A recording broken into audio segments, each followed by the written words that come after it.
Gracias. Hola, buenas tardes.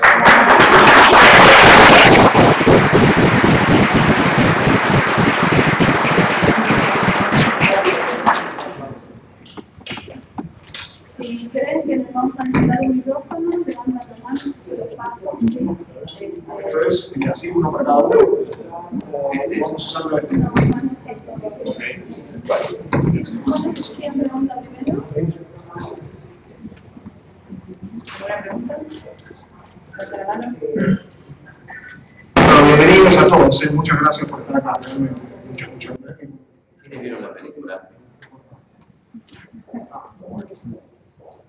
Pero no sé si Ya no le podemos mentir, ahora que ya estamos sobre la pausa.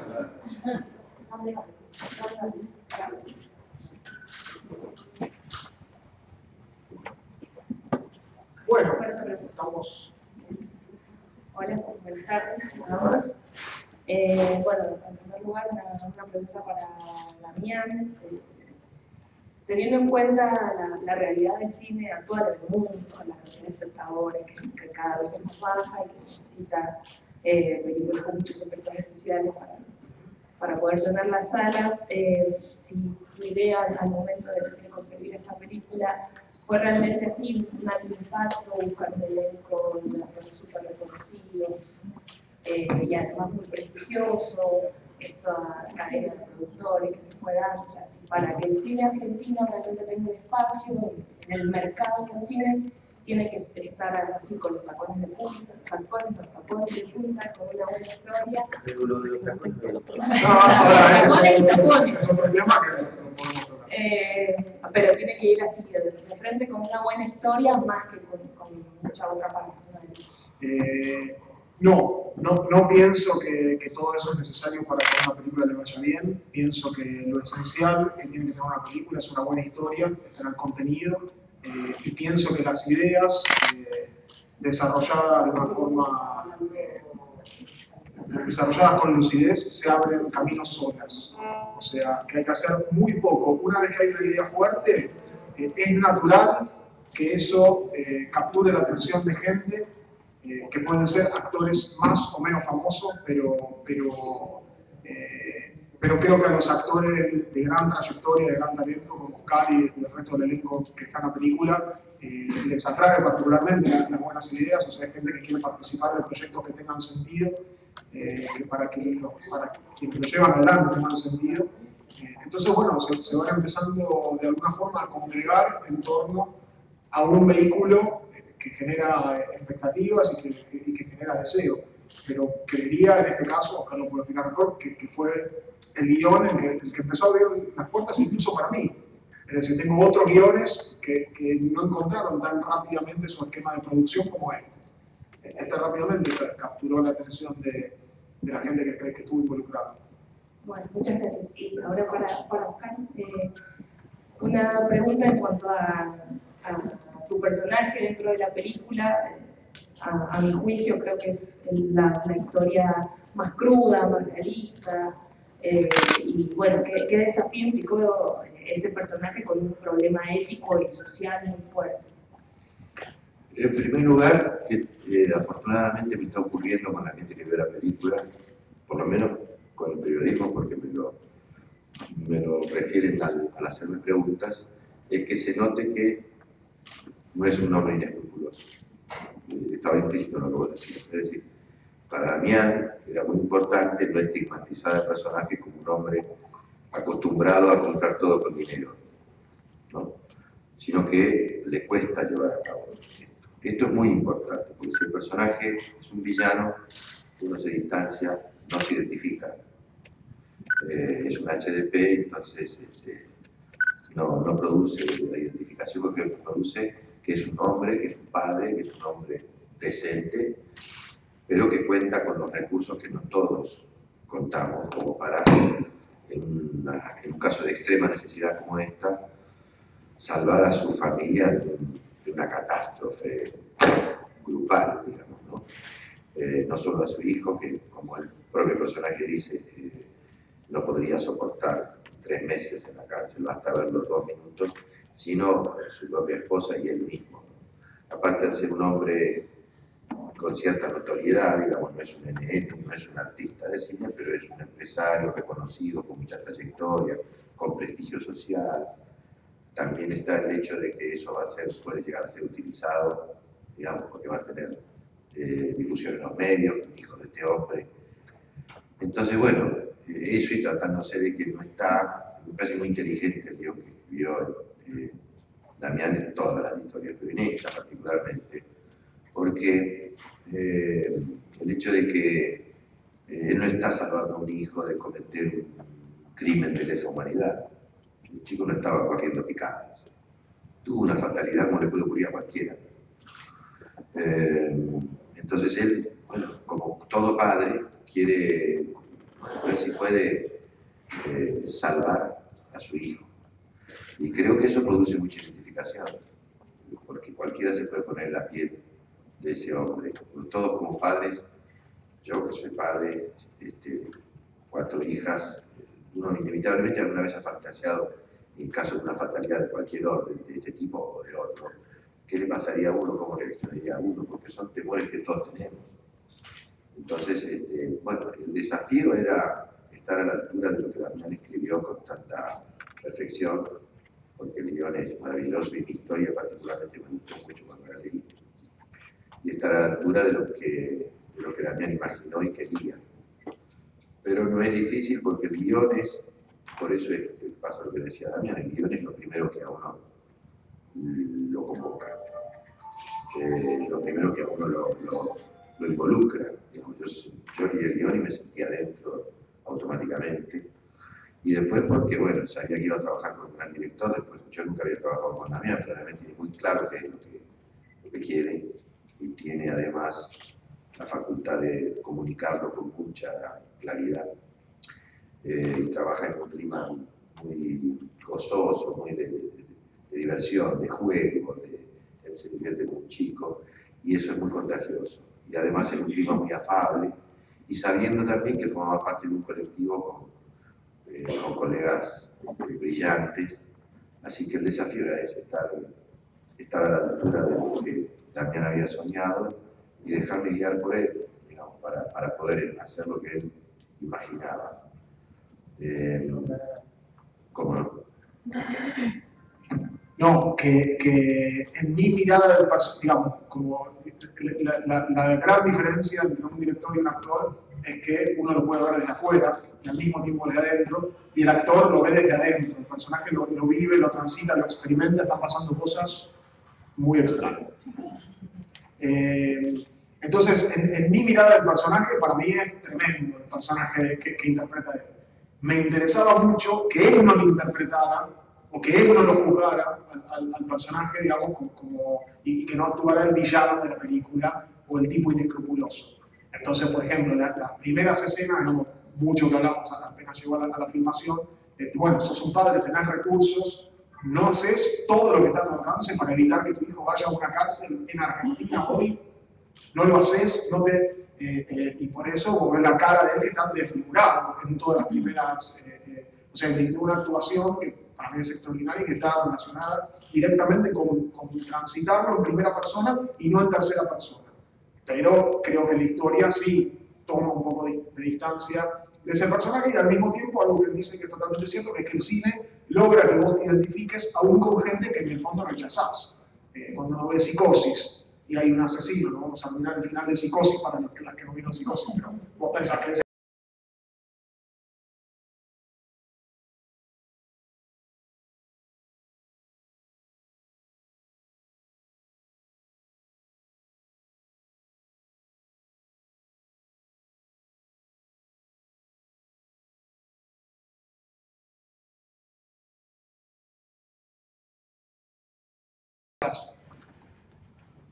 Damián. Sí, yo de todas maneras quiero decir otra cosa.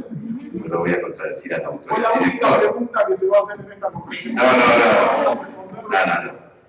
En primer lugar, que no corría ese riesgo de que lo hiciera un villano. Porque,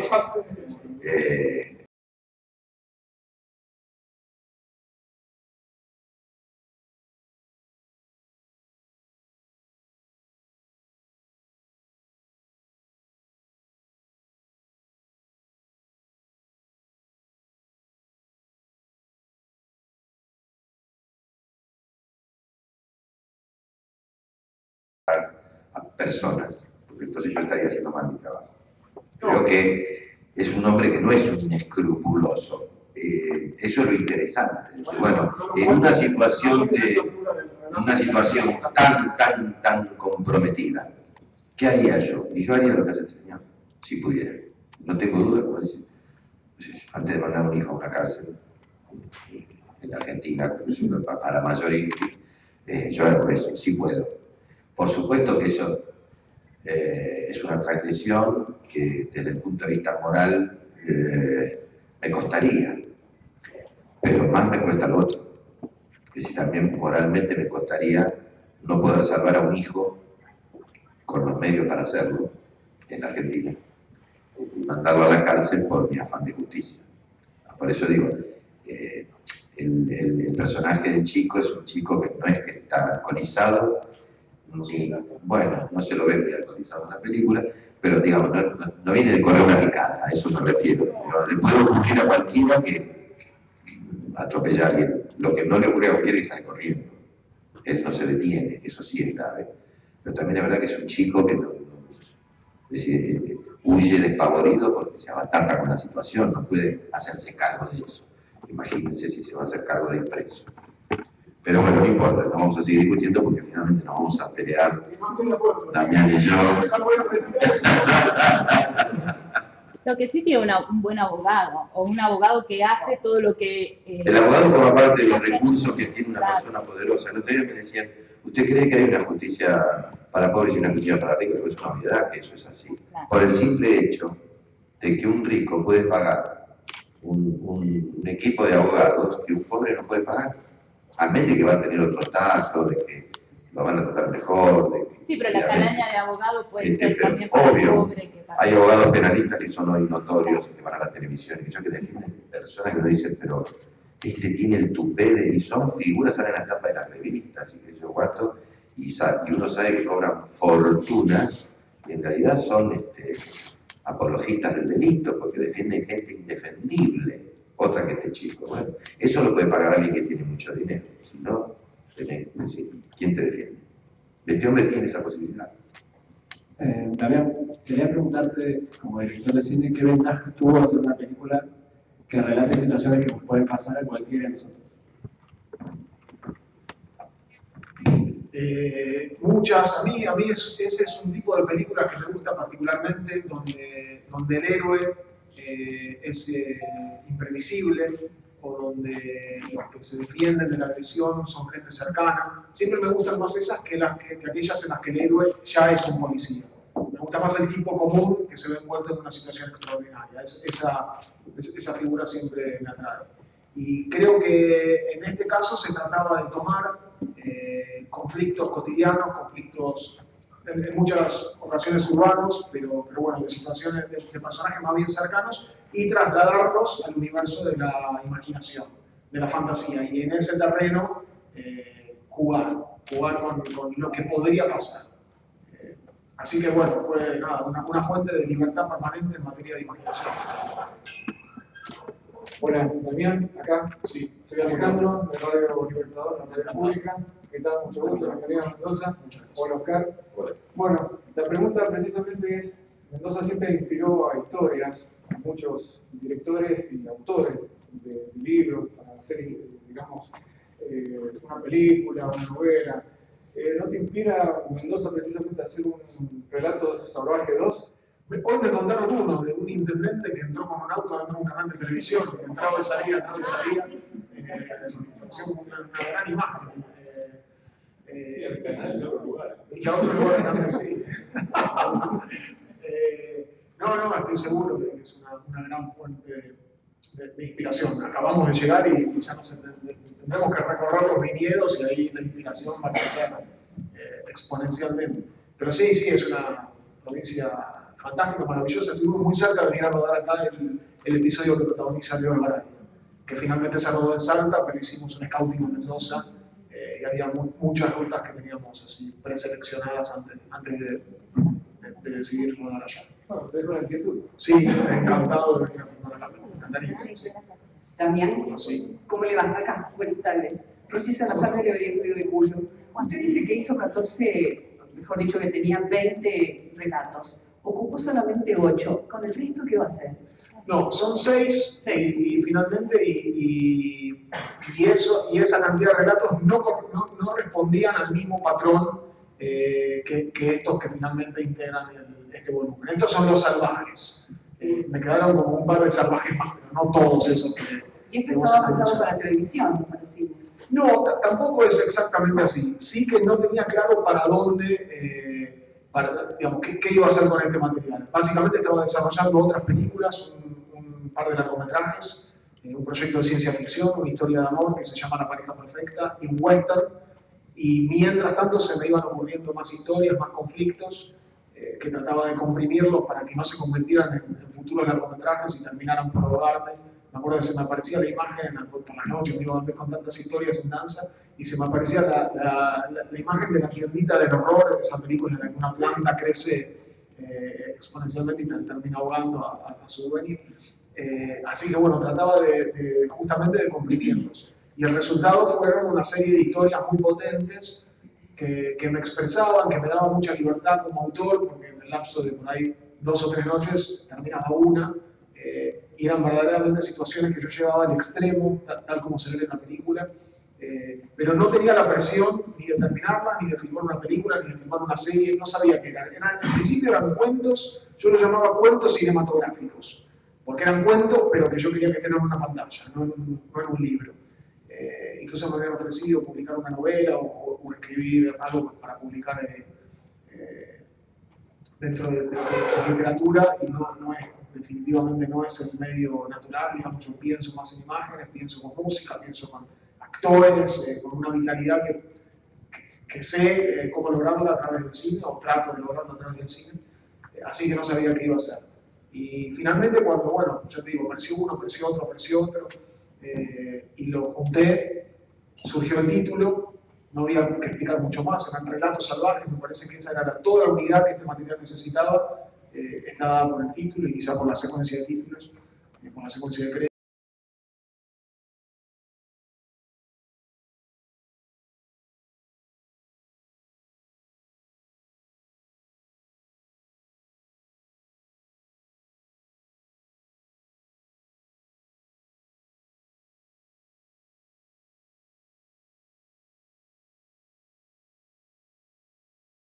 Tanto tiempo.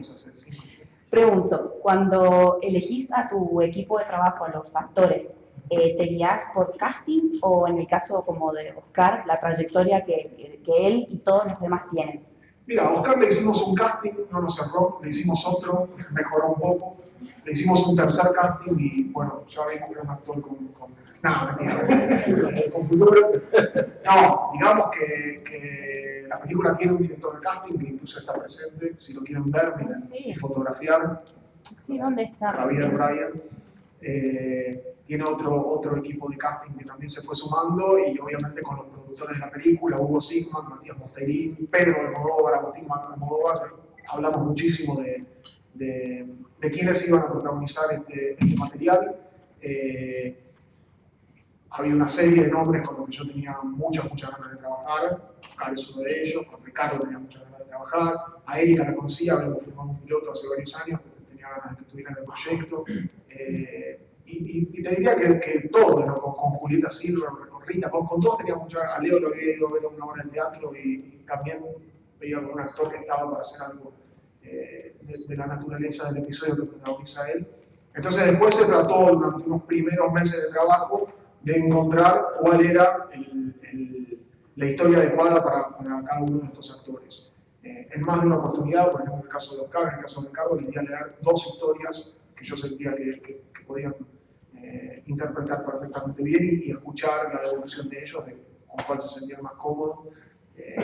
Y bueno, más o menos empezaron a ir ocupando una especie de bingo, la oficina de producción, y sus rostros iban ocupando un lugar e iban definiendo la película. Y ahí, bueno, ya cuando vi que estaban todos estos actores de esta trayectoria con tanto talento, porque la verdad que todos tienen espacios que merecen y que ganaron por las cosas que hicieron antes, no por ninguna otra razón.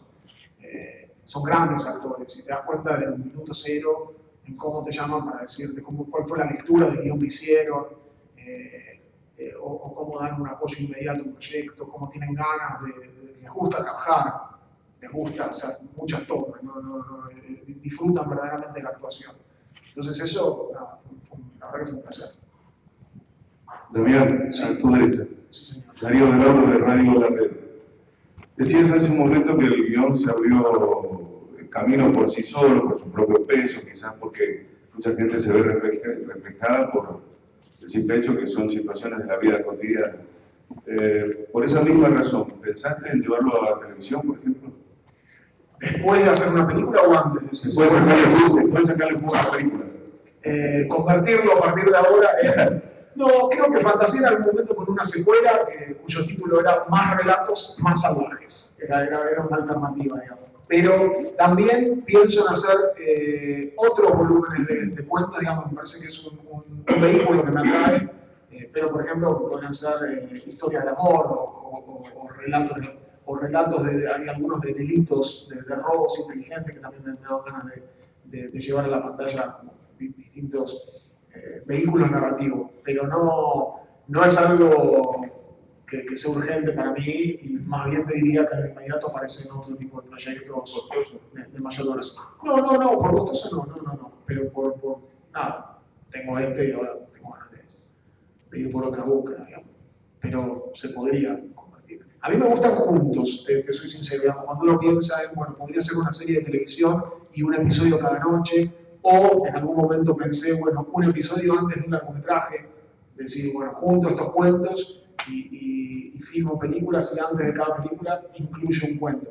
Pero la verdad que lo que me gusta, así como me da placer comprar un libro de cuentos, una antología, me gusta individualmente y en oposición.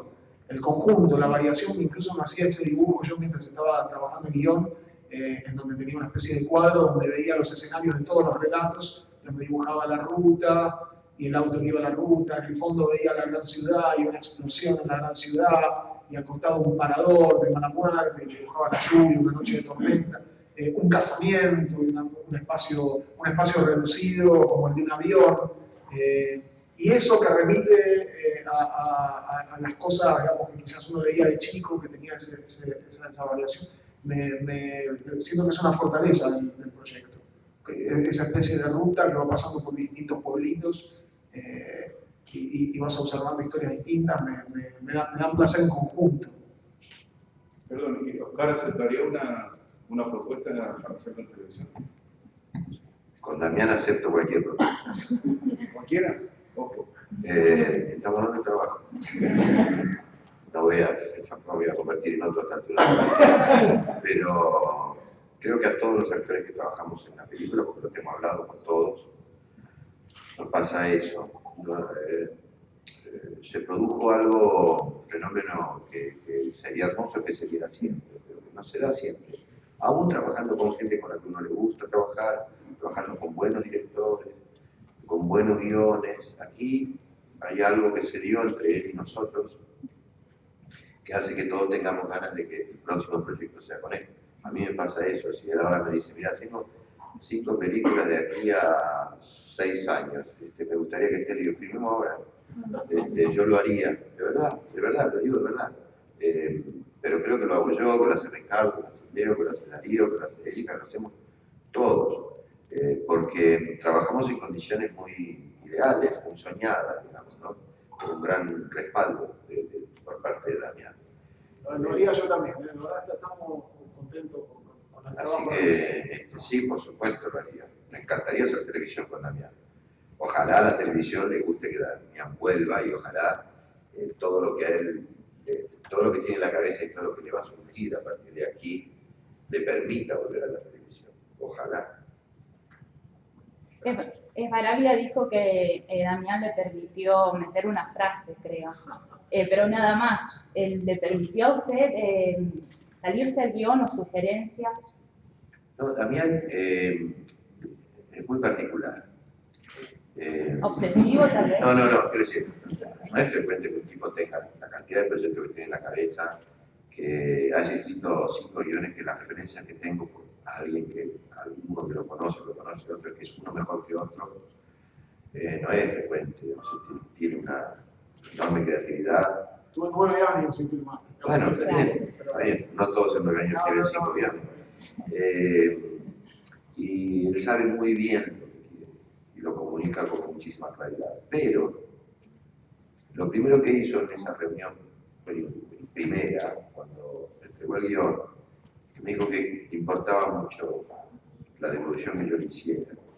Y la verdad es que me dio un espacio que yo no me tomé porque sentí que todo estaba bien, pero él consulta y escucha, porque eso se puede hacer de manera, digamos, formal, para quedar bien. Y otra cosa es que alguien pregunte y que de verdad esté dispuesto a escuchar lo que le dicen, ¿no?, los actores, y él escucha. Yo no recuerdo haberle pedido cambiar nada del texto, porque me parecía que estaba todo muy bien. Seguramente si hubiera sido algo que él consideraba que aportaba, me hubiera dicho que sí. Y seguramente, como digo, como él tenía tan claro todo, tenía todo en la cabeza, de no haber sido así, me hubiera dicho no aporta esta cosa. Digamos, pero el espacio para que eso ocurriera está. Hago una aclaración, digamos, porque pienso que los grandes actores, digamos, y cada uno de ellos es un gran actor, no es que están buscando el espacio para inventar, quiero decir, lo que dijo Leo, ahora te explico puntualmente ese tema, pero me parece que hay mucha distorsión acá, fruto de programas de televisión escritos así nomás, y mucha cantidad de eso, donde los guiones son muy poco sólidos, y no solo se le permite al actor improvisar, sino que se espera que venga el actor a mejorar contundentemente las escenas, y lo que vos ves es que los actores antes de pasar la escena, bueno, dicen, esto medio que no sirve, ¿qué hacemos? Y se juzga lo que yo, el director muchas veces pone la cámara, se encarga de capturar lo que los actores hacen en un cassette. Tiene más que ver con una falta de rigor en el trabajo que con la creatividad. Pero ninguno de estos actores, cuando va al teatro y hace una obra de un autor, o sea, que sale afuera, que yo, está tratando de cambiar el guión, porque además no es lo difícil, no es eso. Lo que un actor puede hacer extraordinariamente bien es mucho más complejo y mucho más profundo que cambiar los textos o inventar una línea de diálogo. O sea, eso lo puede hacer cualquier actor. Lo verdaderamente difícil es darle dimensión a una cosa que es papel, que son palabras. Yo lo puedo imaginar eso. Me imagino, estoy solo en mi casa y me imagino. Todos actúan bien en mi cabeza. Ahora, como lo quiero hacer yo, a veces veo el making of y me encuentro diciendo a un actor como, y me escucho y digo, Dios, menos mal que está él. Ahora, escucho la voz de él, escucho la mía y digo, menos mal que él actúa, y yo no, yo escribo, eso es lo que puedo hacer. Pero la mayor dificultad de un actor es otorgarle verdad, profundidad, que parezcan las cosas dichas por primera vez, que parezca que le está pasando ahí, que nunca no tenía prevista ese tipo de reacción ni del otro ni la propia. Y ahí es donde se juega, digamos, las acciones físicas de un actor para transmitir emocionalmente algo que está muerto cuando él llega ahí. Sí. Y él lo vuelve en vivo. También, y la música es muy importante. Perdón, lo de Leo fue porque iba manejando, estábamos incómodos en el auto, y él dijo esa frase de madre mía, mi corazón. La termina encima clara, la termino en portugués. Y la vuelve así en portugués, eso, pero me imaginé que eso es algo que uno en esa situación puede decir. O solo él. Qué sé yo, y aparte tiene algo de maravilloso. Yo se lo elogié a Leo. Porque es muy poco lo que dice, o sea, es más. Sí, pero es lo que nosotros llamamos momento privado, ¿no? Es decir, de golpe uno que está solo en el baño y habla solo o dice algo, ¿no es cierto? O hace una cara, se mira, eso que el personaje delata al personaje en un momento de intimidad absoluta. Cuando eso lo logra uno, acorde al papel que está representando, por supuesto, la situación, es muy impactante, muy revelador, le da oxígeno a todo el resto.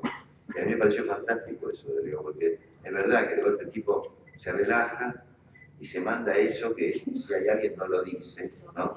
Y parece, eso mismo le da mucha verdad porque es un tipo que está solo y delante tiene la cámara, el camerado, el ayudante de cámara, el microfonista, ¿no? Y te hace olvidar todo eso porque dice algo que vos decís, Este tipo que le daría vergüenza. está solo en el desierto ese, ¿viste? Es una muy buena ocurrencia. Pero ahí tenés, él enseguida le dice, sí, me gusta. Claro.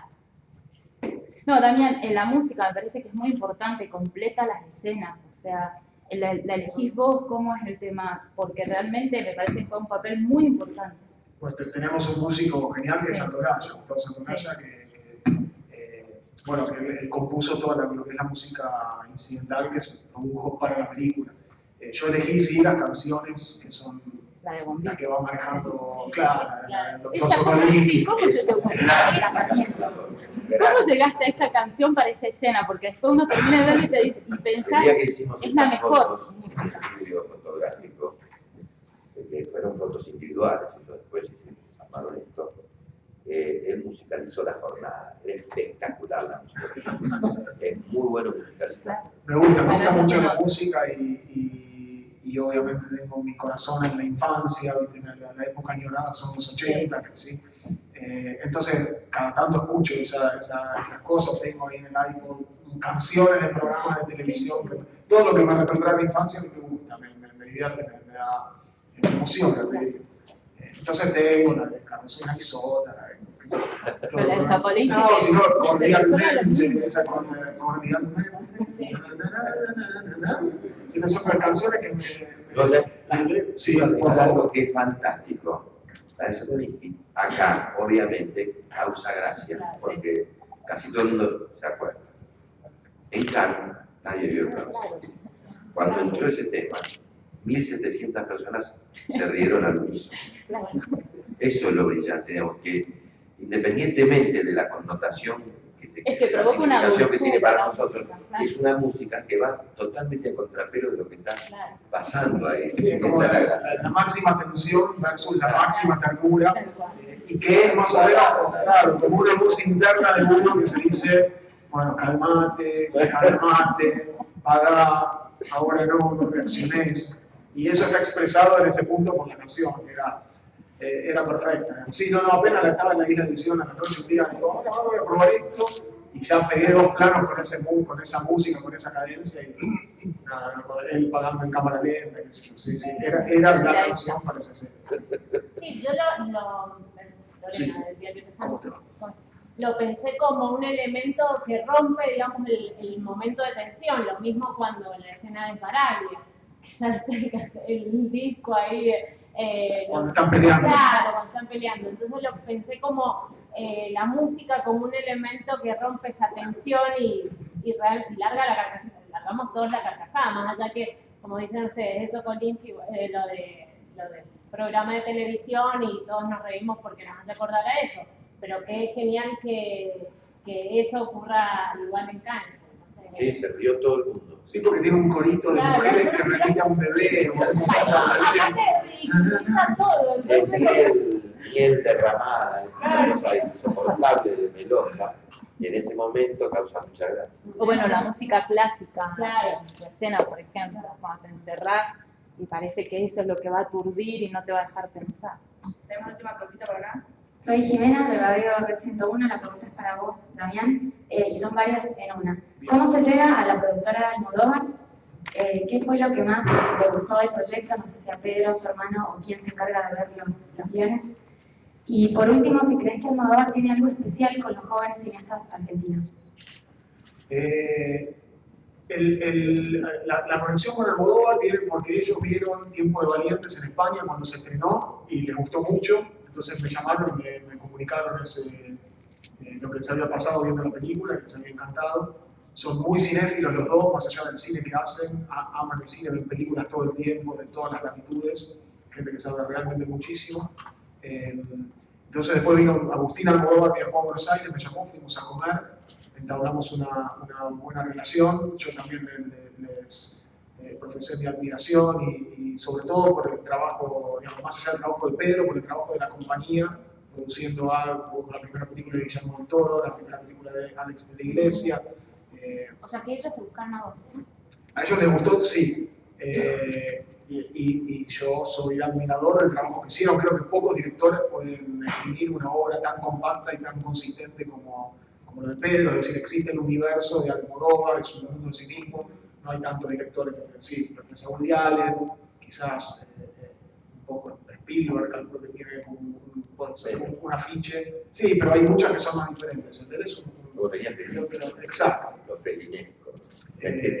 Y al mismo tiempo hace un cine que es masivo en España y cruza fronteras. O sea, me interesa mucho como director y como productor. Así que cuando empecé a trabajar con KIS, que es la productora que lidera Hugo Sigman y Matías Montegrina acá en Argentina, ellos son muy inteligentes, grandes productores de cine.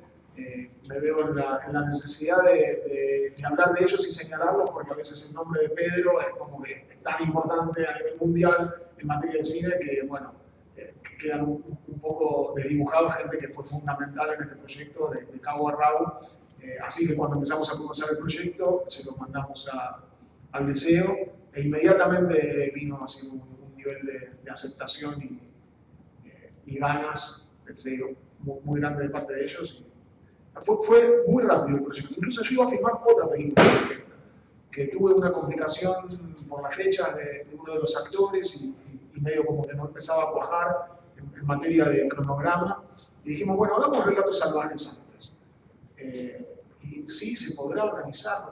Y rápidamente la película, por eso hablo del poder de un guión o del poder de una idea. Y lo mismo que había ocurrido en el caso de los simuladores. Eso congrega muy rápidamente la actividad.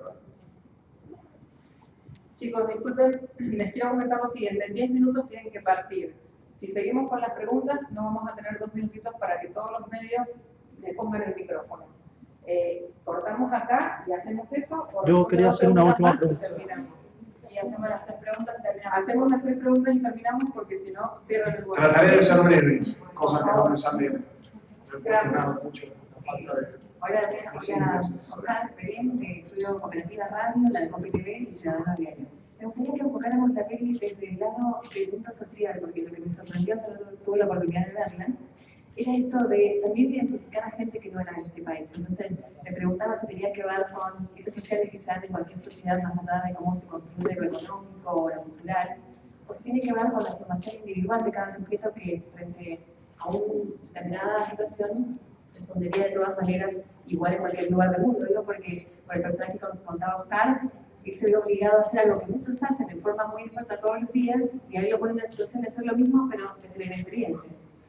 Yo creo que la película visita situaciones conflictivas ancestrales de la especie humana y que en general están asociadas al deseo de la libertad y a aquello que oprime la libertad. Hoy daba el ejemplo, hablando con una radio, del siguiente ejemplo. O sea, a mí no me gusta matar animales, no me gusta la caza, no me gusta ni la pesca como actividad. Nunca mataría un ciervo, nunca mataría un jabalí, me iría a cazar con un cuchillo jabalí. Pero cuando hay un mosquito que me está molestando, disfruto tanto de encontrarlo y matarlo y pegarle un golpe y que quede la mancha de sangre en la pared. Me da tanto placer defenderme de aquello que me oprime, digamos, considero que de alguna forma lo que vos ves en el caso de cada uno de estos personajes, dentro del contexto económico, social en el que se encuentran, es gente defendiéndose de otros que están amenazando su espacio vital.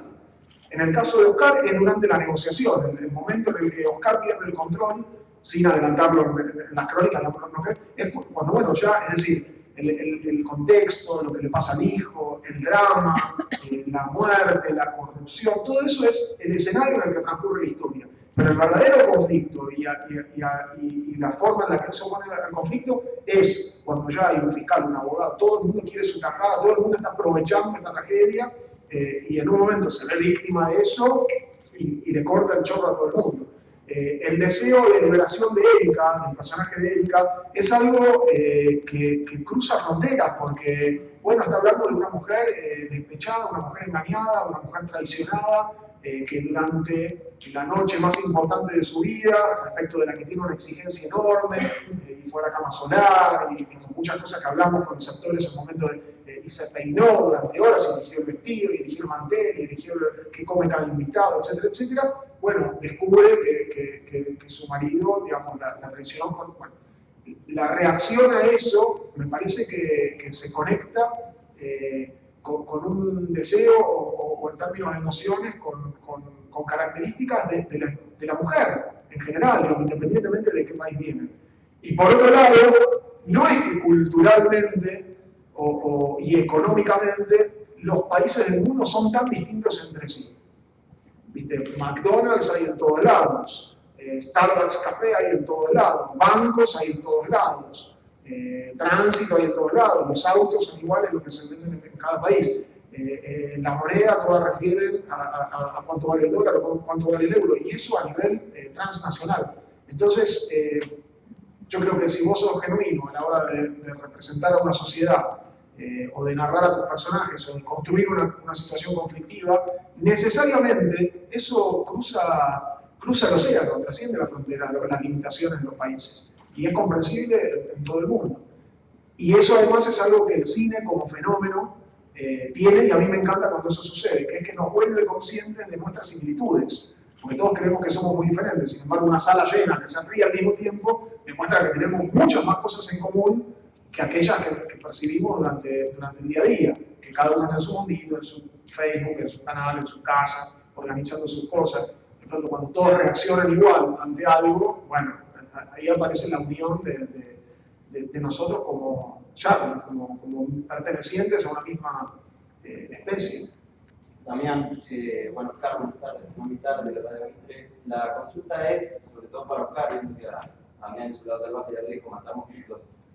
¿Cuál es el lado salvaje? No te hagas el vivo porque tengo otros. No, ¿cuál es el lado salvaje de Oscar? Y bueno, si cree que hay algo heroico además en esto del lado salvaje, porque, por ejemplo, en el personaje de Darín nos queda la sensación, o la última escena de Darín, que está dentro de la cárcel y lo aplauden, el resto de los presos. Yo creo que en el cine va a pasar eso, una especie de vengador colectivo, ¿no? Un vengador anónimo, el personaje de Ricardo. Mira, yo contaba hoy, me hicieron más o menos una pregunta parecida, soy muy controlado, es difícil que pierda el control, pero creo que es por el temor que tengo por el control. Siempre tuve mucho miedo por el control. Yo puedo entender perfectamente el primer relato de la película. Nunca me agarré trompadas con nadie. Quizás por ese mismo temor. Digo, si yo me agarro trompadas, no sé cómo termina la película. ¿Entendés? Porque tiene que ser muy grave lo que me pase, tengo que estar muy loco.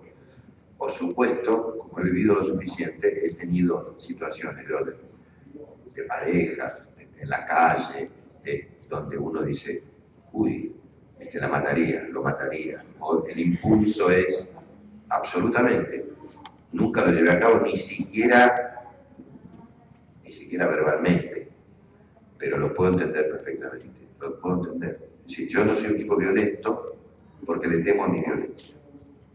No soy nada violento, pero por algo le debo temer.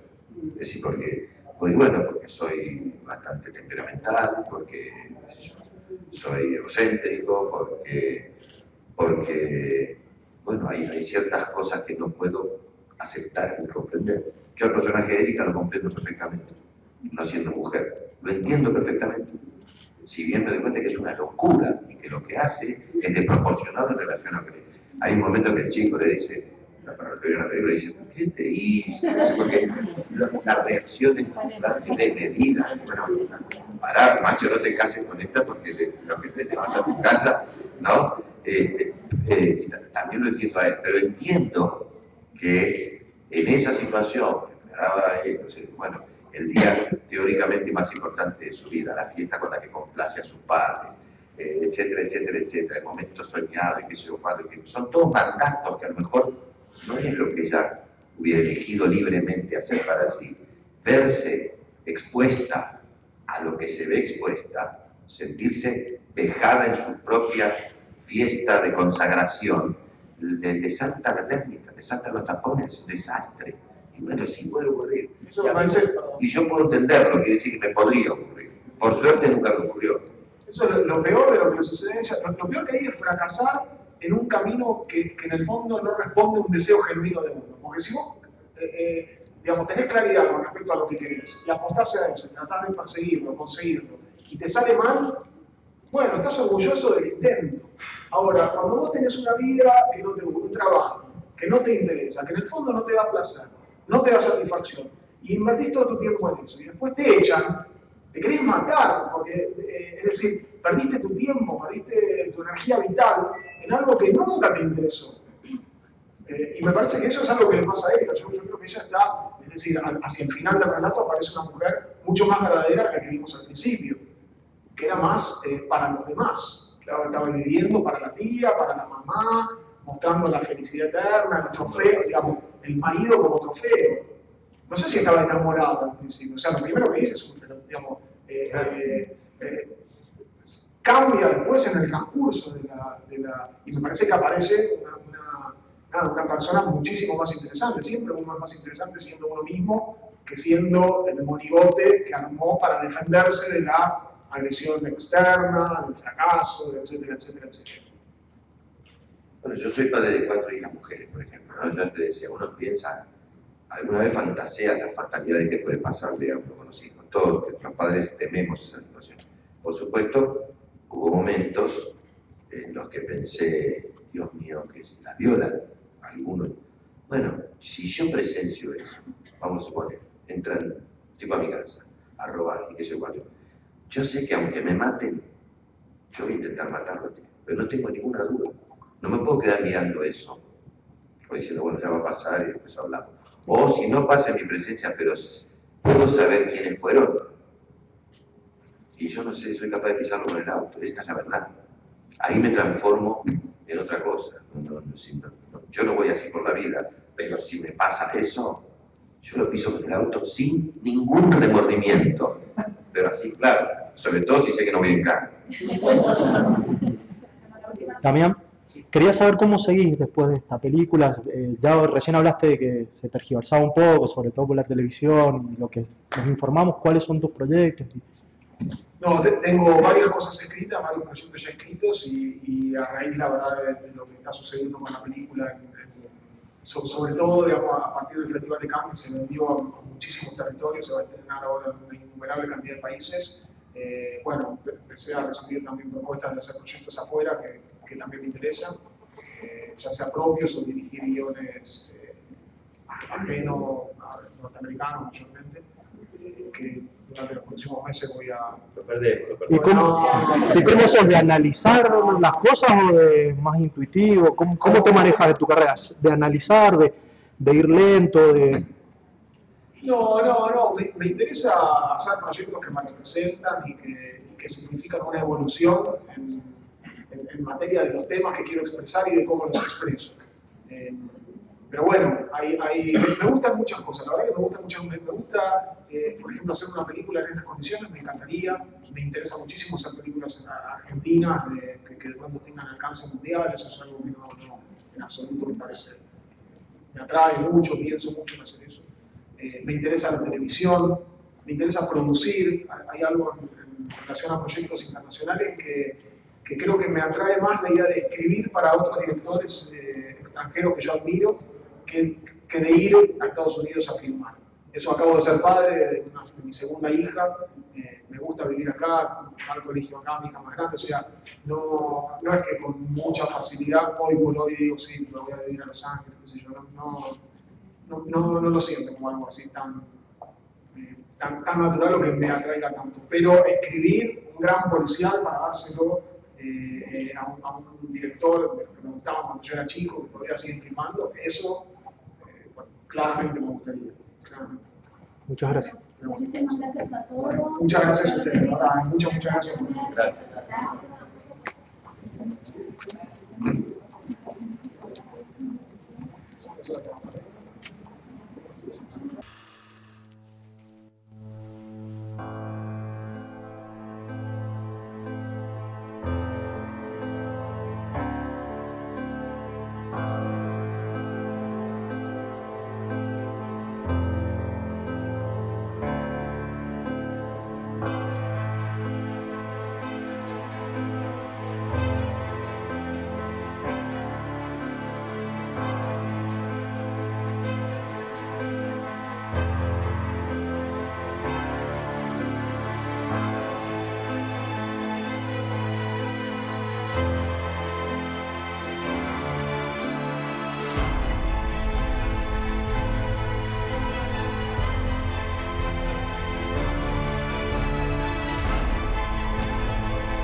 Lo que te estoy proponiendo me avergüenza.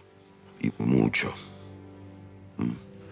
Pero nos conocemos desde hace años y siento que tenemos esta confianza.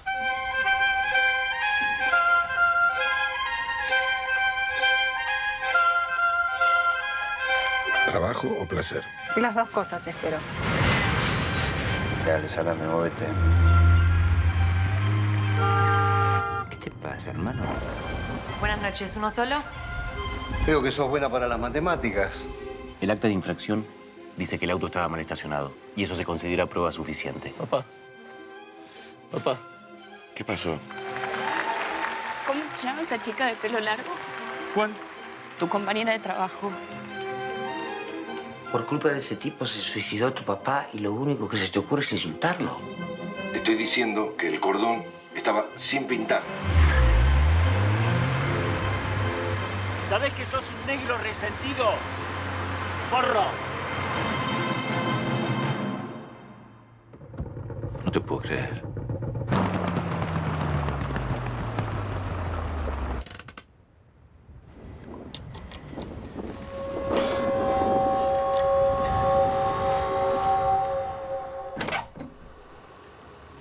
¡Fílmame esto, Néstor!